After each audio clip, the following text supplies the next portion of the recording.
Hermanos queridos, vamos a orar en este momento, a pedir la bendición de Dios sobre este mensaje que voy a compartir con ustedes, que sea de bendición, que caiga en buena tierra y que podamos salir de aquí fortalecidos en la fe, animados, con nuevos entusiasmos, con nuevas ganas de seguir adelante sirviendo al Señor en el área, en el lugar donde Él nos ha puesto. Te damos muchas gracias, Señor, porque tu palabra siempre nos ha hablado, siempre nos ha ministrado, y queremos en esta tarde pedir que una vez más nos hables y nos ministres a través de ella. Ponemos nuestra vida en tus manos, que nuestros oídos, nuestro corazón esté bien abierto, bien atento a tu voz, para que la iglesia hoy pueda oír lo que el Espíritu tiene que decirnos. Gracias te damos por este privilegio de recibir de ti, de tu palabra, Señor. Nos encomendamos a ti en el nombre de tu amado Hijo Jesús. Amén y amén. Gloria a Dios. Si buscan en internet, el título que le hemos dado al mensaje de hoy es Los días postreros. Cuando hablamos de los postreros días o de los últimos días, nos viene a la mente el anticristo, la marca de la bestia, la gran tribulación, las trompetas, los sellos, las copas y todo eso, ¿verdad?, que hemos leído durante muchos años en los distintos libros de la Biblia.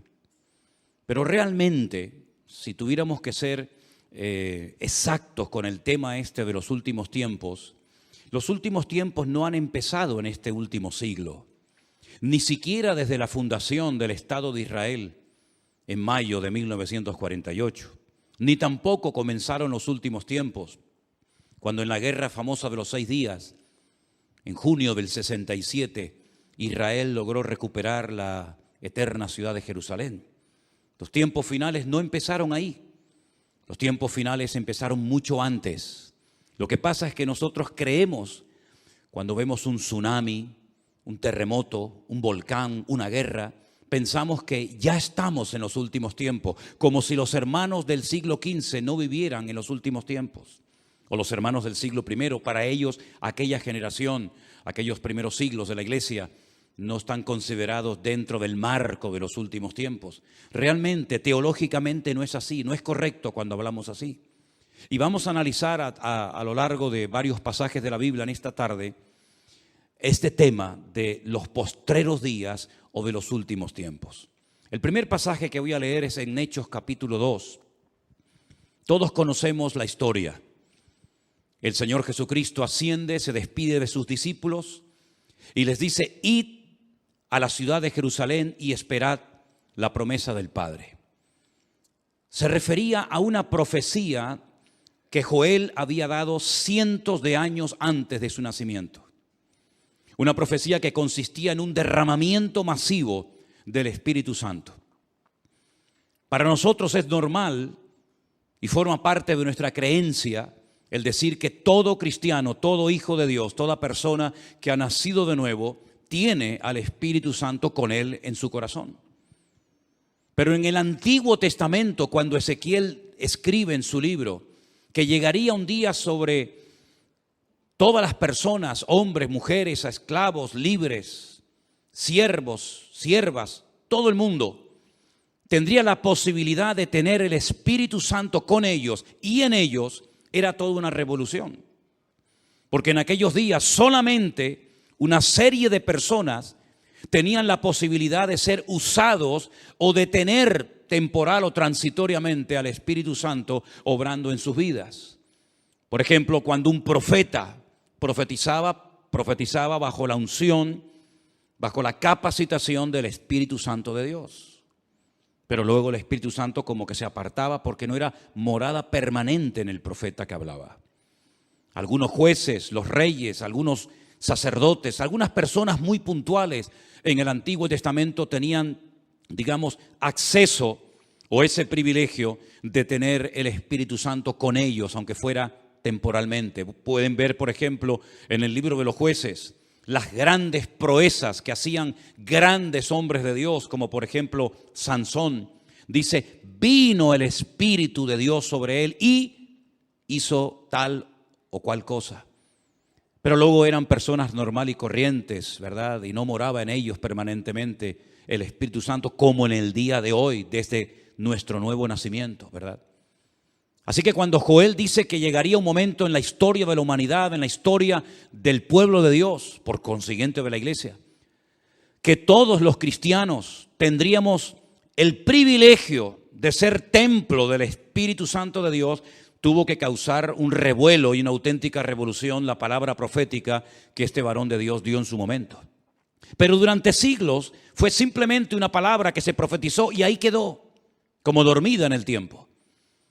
Pero dice la Biblia en el libro de los Hechos que 120 personas se metieron en una casa que la conocemos como el aposento alto.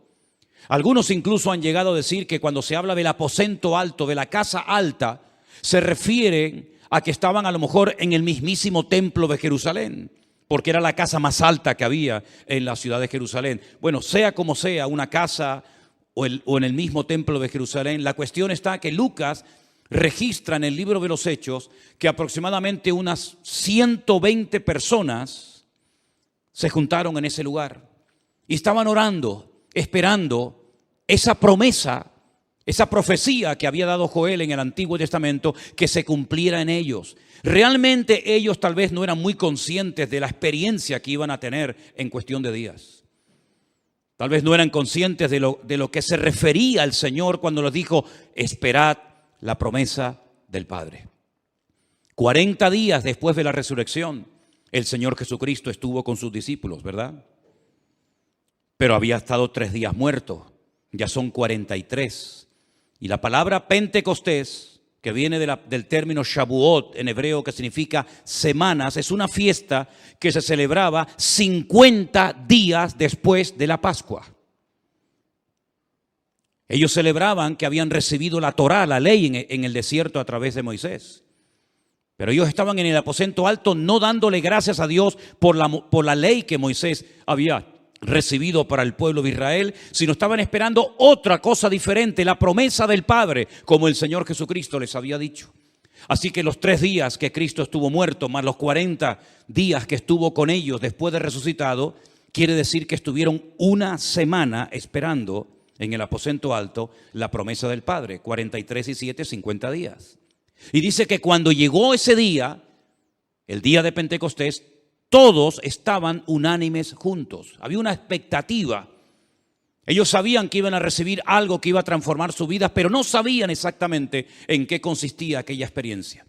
Y dice que de repente vino sobre ellos el Espíritu Santo y como lenguas de fuego se metían en cada uno de ellos y comenzaron a hablar en otras lenguas según el Espíritu les daba que hablasen. Y aquellas 120 personas recibieron una experiencia que nunca nadie, ningún grupo de personas había recibido ni experimentado. Se produjo tal revuelo, tal estruendo, que dice la Biblia que multitudes de personas iban a donde ellos estaban creyendo que estaban borrachos. También dice en el libro de los Hechos que algunos se burlaban porque no entendían lo que allí estaba sucediendo. Lo que sí entendían, y muy bien además, es que esas personas que solamente sabían hablar el arameo, que era el idioma popular de la época, probablemente algo del hebreo, aunque tal vez no perfectamente, porque ya en aquella época pocos hablaban el hebreo, salvo los escribas, fariseos y los sacerdotes, comenzaron a hablar en idiomas entendibles para todos los que estaban allí. Y dice la Biblia que había gente de Capadocia, de Panfilia, de Egipto, de Ponto, de Mesopotamia. Había de todas partes del mundo y los que estaban allí les oían lo que estaban diciendo y predicaban y hablaban de las maravillas de Dios. Y por eso algunos se burlaban, pensaban que estaban borrachos, como si acaso uno cuando se emborracha aprende a hablar en chino, o en japonés, o en italiano, o en hebreo, o en cualquier otra lengua. Pero dice que otros se burlaban. Entonces Pedro aprovecha la oportunidad y en el versículo 14 dice: entonces Pedro, poniéndose en pie con los 11, alzó la voz y les habló diciendo: varones judíos y todos los que habitáis en Jerusalén, esto os sea notorio y oíd mis palabras. Porque estos no están ebrios como vosotros suponéis, puesto que es la hora tercera del día. Esto es lo dicho por el profeta Joel. Joel capítulo 2, que decía así: en los postreros días, ¿lo veis? En los últimos tiempos, dice Dios, derramaré de mi espíritu sobre toda carne, sobre vuestros hijos y sobre vuestras hijas profetizarán. Vuestros jóvenes verán visiones, vuestros ancianos soñarán sueños, y de cierto sobre mis siervos y sobre mis siervas en aquellos días derramaré de mi espíritu y profetizarán. Y daré prodigios arriba en el cielo y señales abajo en la tierra, sangre, fuego y vapor de humo. El sol se convertirá en tinieblas y la luna en sangre antes de que venga el día del Señor grande y manifiesto, y todo aquel que invocare el nombre del Señor será salvo. Se ve que se conocía la profecía de Joel de memoria, porque no tenían una Biblia como nosotros hoy en día en la mano. Pero él sabía perfectamente que aquello que recién habían experimentado era lo que el Señor les había dicho: esperad, esperad en Jerusalén la promesa del Padre. Y esa experiencia era aquella promesa, aquella profecía que había dado Joel cientos de años antes del nacimiento del Señor Jesucristo. Ahora bien, lo que me llama la atención es que la profecía se iba a cumplir, versículo 17, ¿cuándo? En los postreros días. ¿Cuántos dicen amén? La profecía se iba a cumplir en los postreros días. ¿Y cuándo se cumplió esta profecía? En el día de Pentecostés, antes de que terminara el siglo I de la era cristiana. Probablemente sería el año 33, 34, 35, máximo 40 después de Cristo. Y fue en ese año, en ese lugar, sobre ese pequeño grupo de 120 hombres y mujeres, que se cumplió una profecía que hacía siglos que se había dado por medio del profeta Joel, y que se cumplió según la palabra de Dios en los postreros días. Luego, los postreros días no empezaron la semana pasada.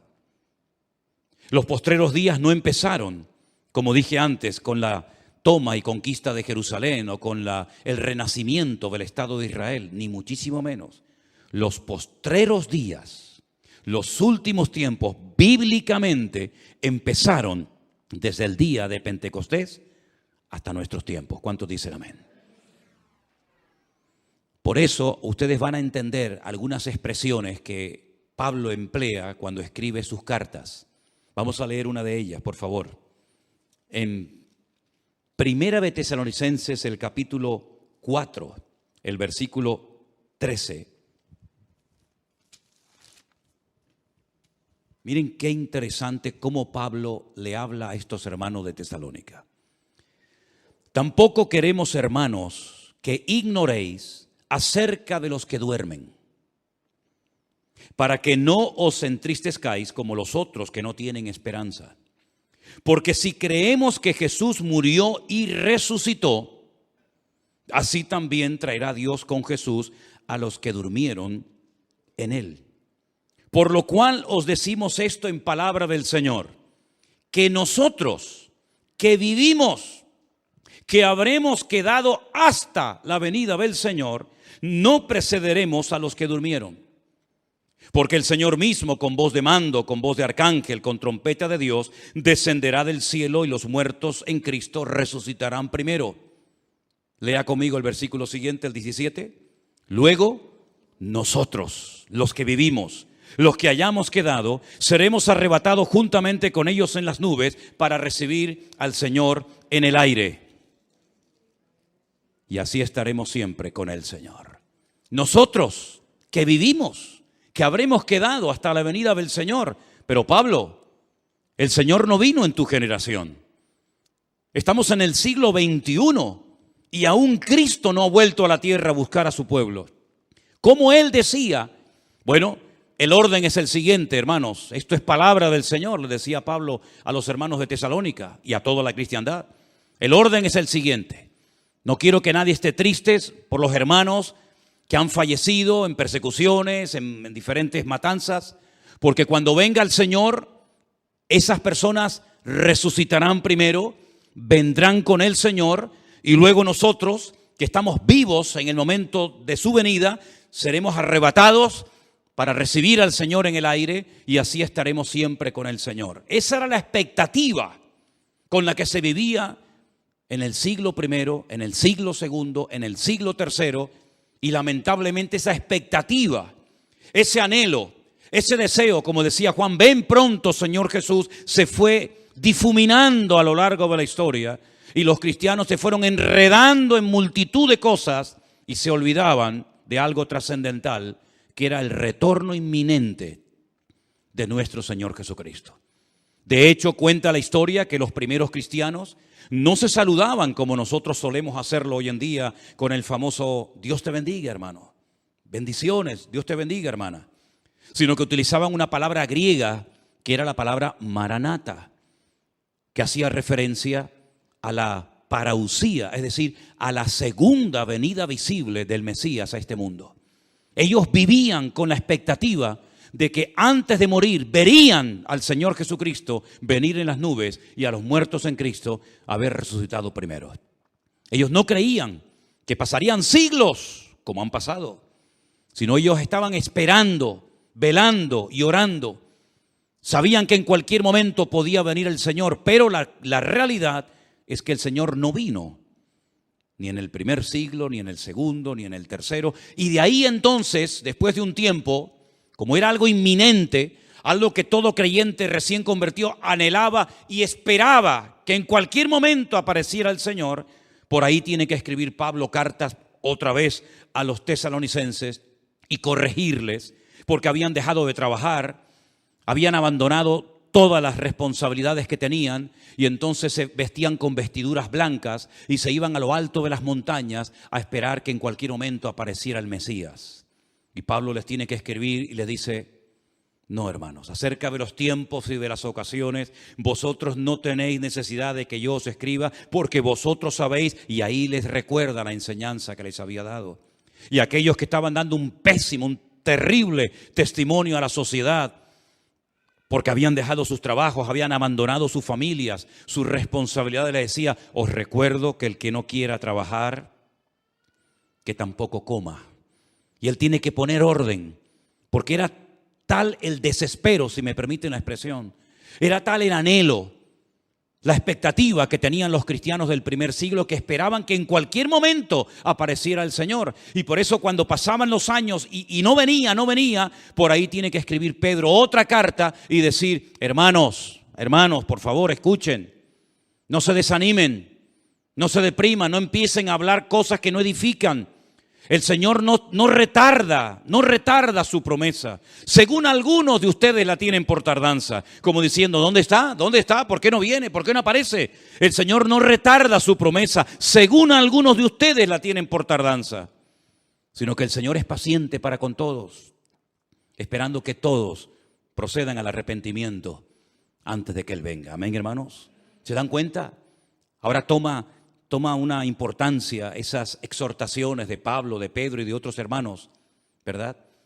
Porque ellos vivían con una expectativa constante y permanente. Cristo viene pronto, Cristo viene pronto, Cristo viene en cualquier momento.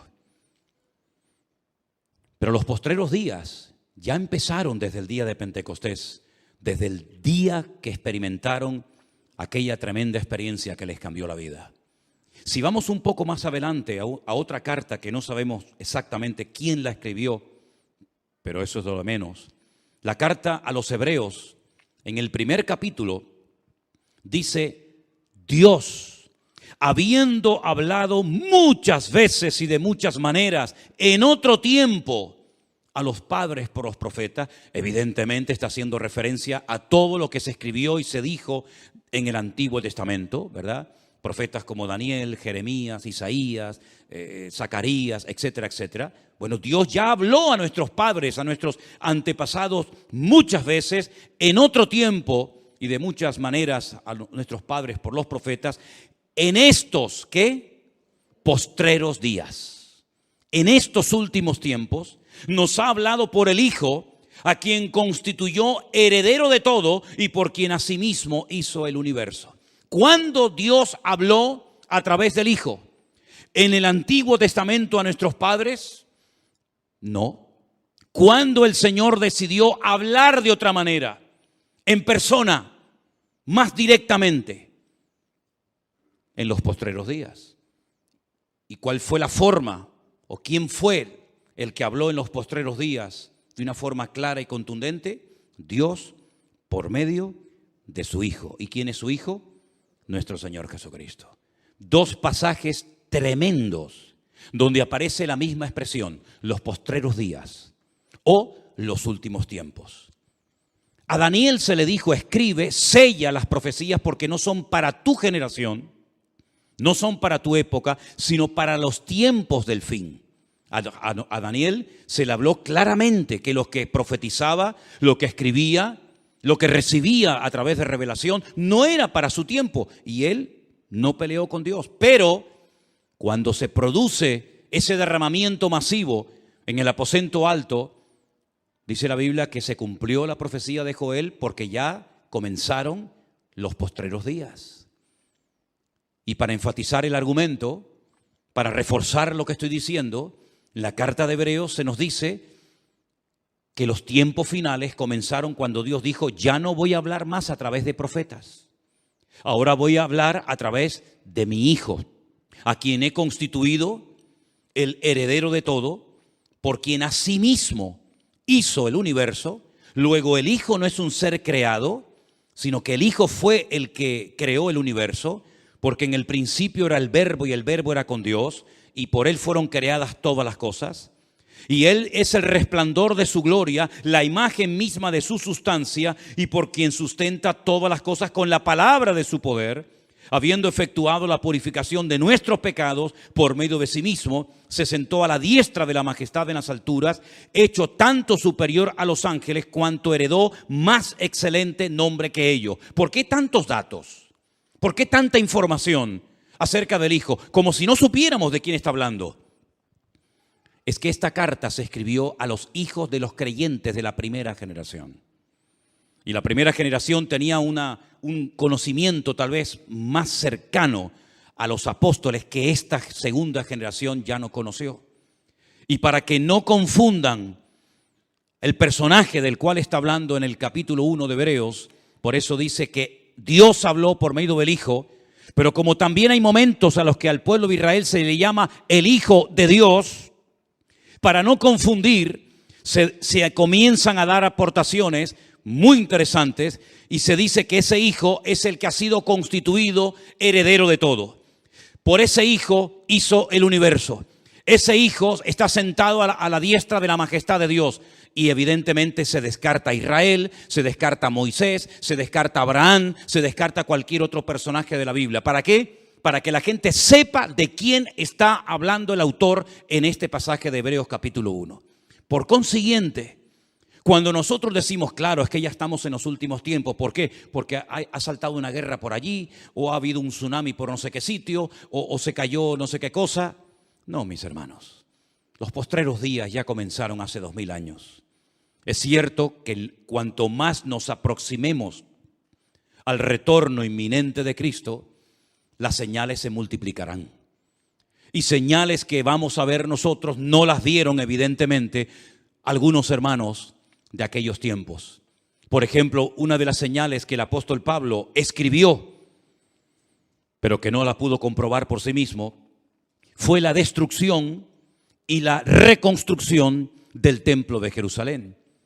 Porque el Señor Jesucristo, cuando sale del templo y sus discípulos le enseñan lo bonito y lo hermoso que era el templo, Él les dijo palabras que golpearon fuerte sus conciencias. ¿Veis todo esto? Miradlo bien, porque no quedará piedra sobre piedra que no sea destruida. ¿Qué está diciendo el Señor? Está profetizando y se cumplió en el año 70 después de Cristo la destrucción del templo de Jerusalén. Pero Pablo le escribe a los tesalonicenses y le dice: inicuo cuya manifestación o cuyo advenimiento, cuya aparición es por obra de Satanás. Y dice que se sienta en el templo de Dios haciéndose pasar por Dios. Es decir, si utilizamos el sentido común, Si el Señor Jesucristo en Mateo 24 está hablando de la destrucción del templo que se produjo en el 70 después de Cristo por los romanos, y Pablo escribe a los tesalonicenses que el anticristo se sentará en el templo de Dios haciéndose pasar por Dios, pues está más claro que el agua. El templo va a ser destruido y al mismo tiempo, o tiempo más tarde, el templo va a volver a ser reconstruido por tercera vez. Y el Señor Jesucristo en Mateo capítulo 24 dice, el que lee entienda. Es interesante eso, ¿verdad? Aparece entre paréntesis. El que lee entienda. Porque hay gente que lee, pero no entienden. Y dice, cuando veáis la abominación desoladora, de la cual habló el profeta Daniel, y ahora dice, el que lee entienda. La abominación desoladora es la profanación del lugar santísimo, donde estaba colocada el arca, aunque en la época de Jesús el arca ya no estaba allí.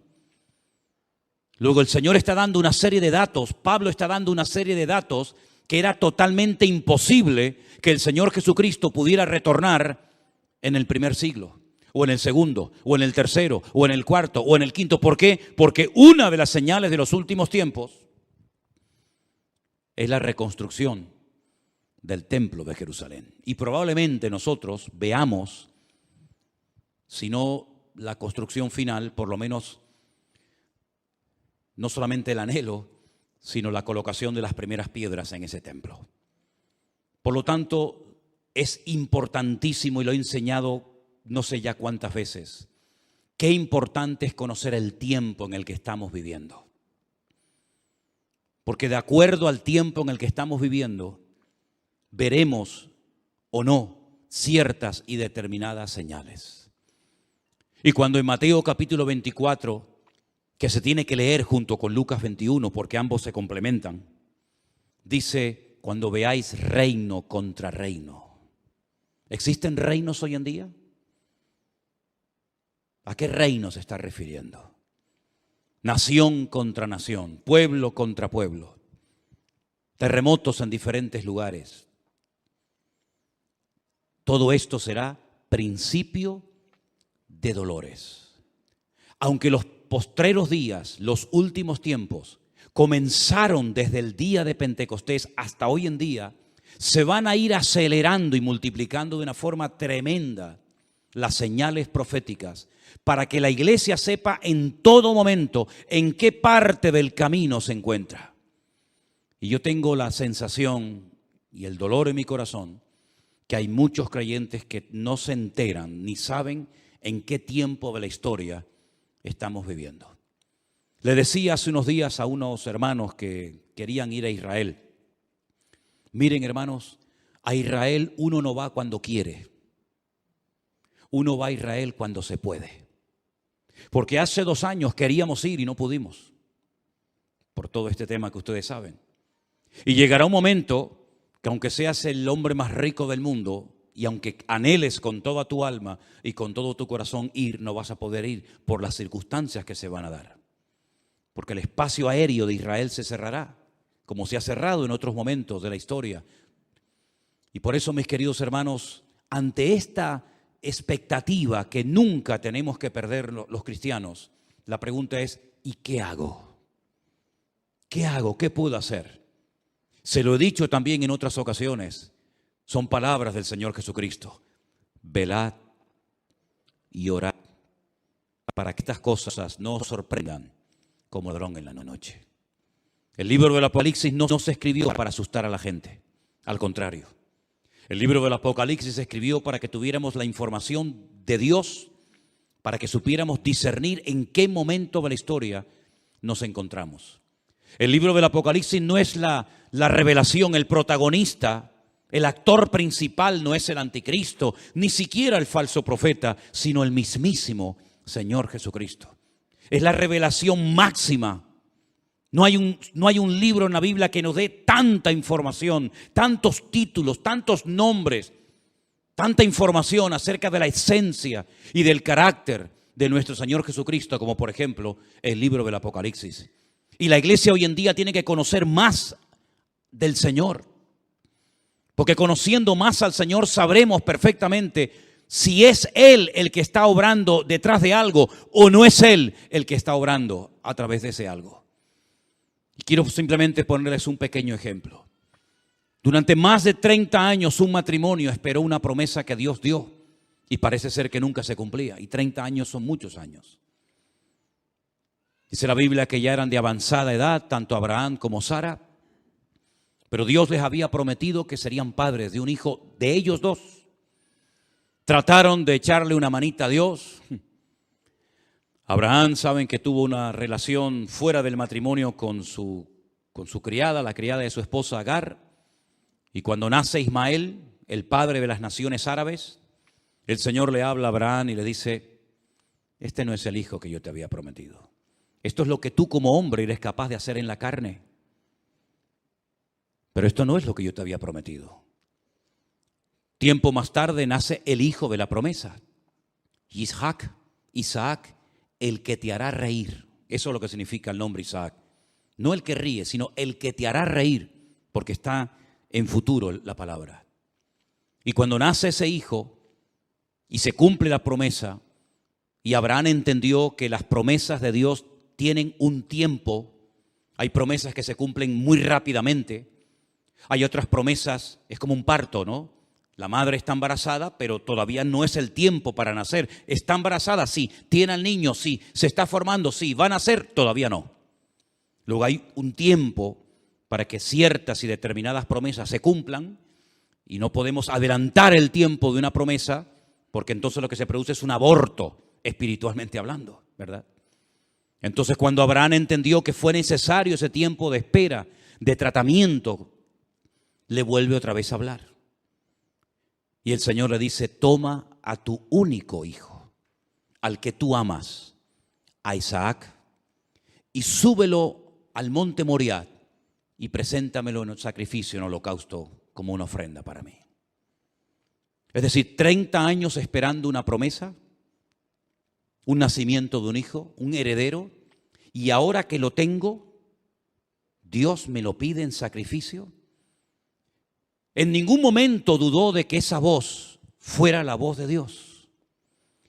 En ningún momento dijo: este tiene que ser Satanás, porque este es el heredero, el hijo de la promesa. De él vendrán las tribus de Israel.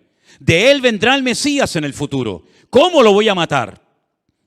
¿Cómo voy a cortar la línea genealógica? Él no dudó, sino que caminó 3 días desde el sur de Israel, desde la ciudad de Beersheba hasta el monte Moriah. Pero era tal el conocimiento que este hombre tenía de Dios, y a esto es a lo que apunto, que cuando va con sus criados a un monte donde se puede observar a lo lejos el monte Moriah, le dijo a sus criados: lean bien el pasaje, quedaos aquí, esperadnos aquí, que nosotros, es decir, mi hijo y yo, iremos, adoraremos y volveremos. Iremos, adoraremos, pero volveremos. Génesis, que nos cuenta esta historia tremenda de un padre a punto de degollar a su hijo, no nos dice por qué dijo Abraham: volveremos. Porque la orden era matarlo. ¿De dónde sacó eso de volveremos? ¿Dice eso también en el hebreo? Claro que lo dice. Claro que lo dice. Pero uno se queda impactado, ¿verdad?, ante semejante expresión. Pero por ahí el Señor utilizó al apóstol Pablo. Y el apóstol Pablo, cuando le escribe una carta a los romanos, una carta preciosa, muy profunda, por cierto, hablando de Abraham, dice: era tanta la fe que tenía en Dios, que creía que Dios se lo podía devolver de entre los muertos si se lo pedía. Nunca se había producido la resurrección de nadie, pero Abraham tenía la fe de que si oraba al Dios que lo había llamado de Ur de los Caldeos, el Señor se lo podía devolver de la muerte. ¿Cómo? Pero él tenía esa fe en el Señor. Es decir, sin Biblia, sin pastor, sin iglesia, solo, llegó a tener una comunión tan grande con Dios que él sabía que Dios se lo había prometido, y él sabía que Dios se lo pedía en sacrificio, y él sabía también que si lo degollaba, Dios se lo podía devolver otra vez con vida. Eso es lo que hoy en día necesitamos nosotros los cristianos.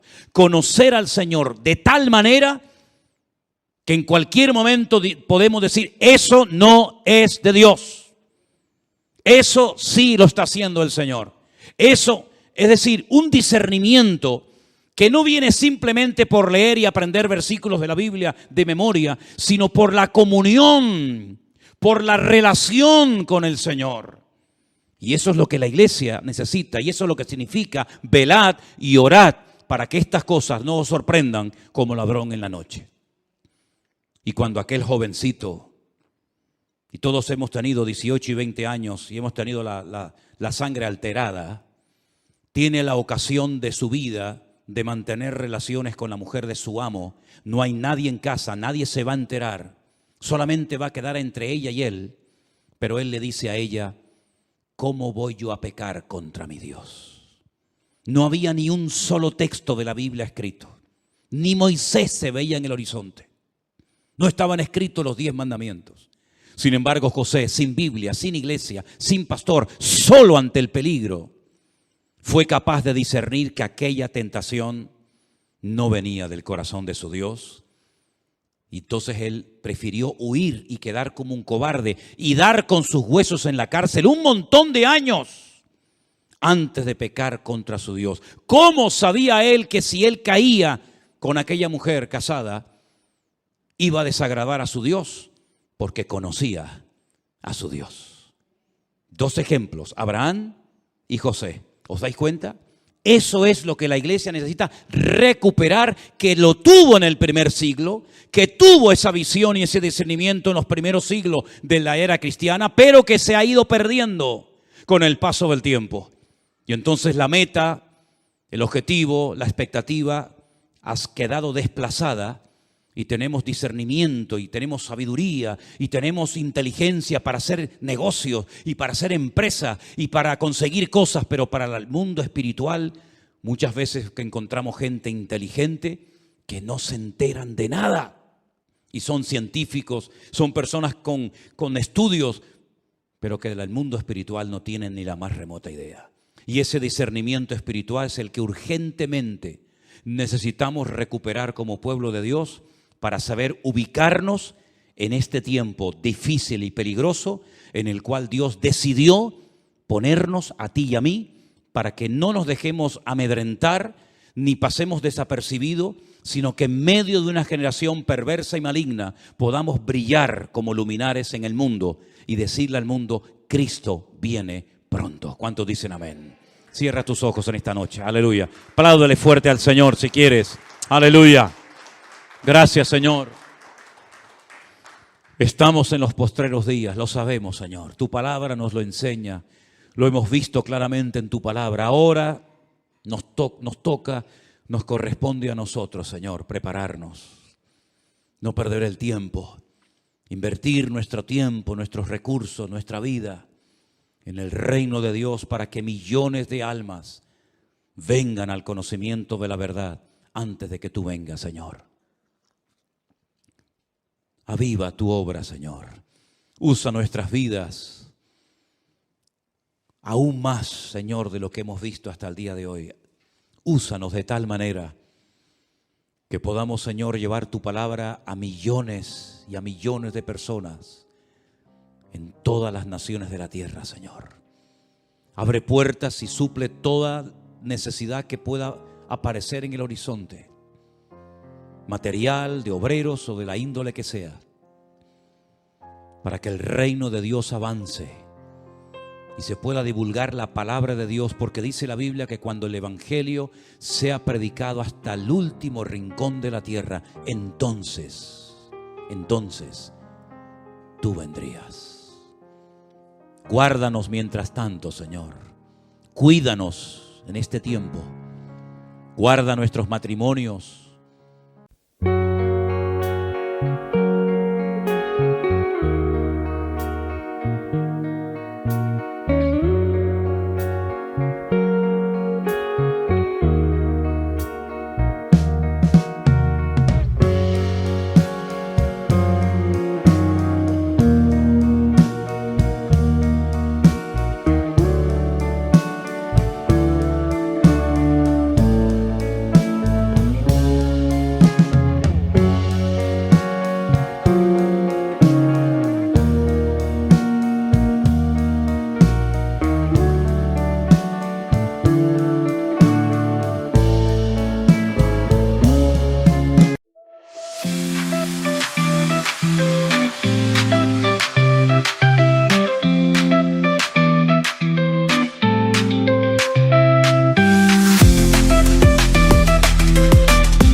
flows through the trees in your eyes.